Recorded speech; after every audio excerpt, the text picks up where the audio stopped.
भूसा बिछाए दुल्हनी लेला माल में भूसा बिछाए दुल्हनी लेला माल भूसा बिछाए दुल्हनी लेला माल में भूसा बिछाए दुल्हनी लेला माल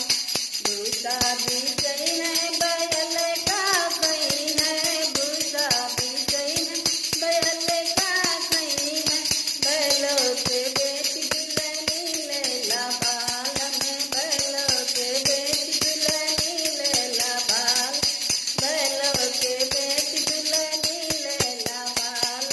बैला बिछैन के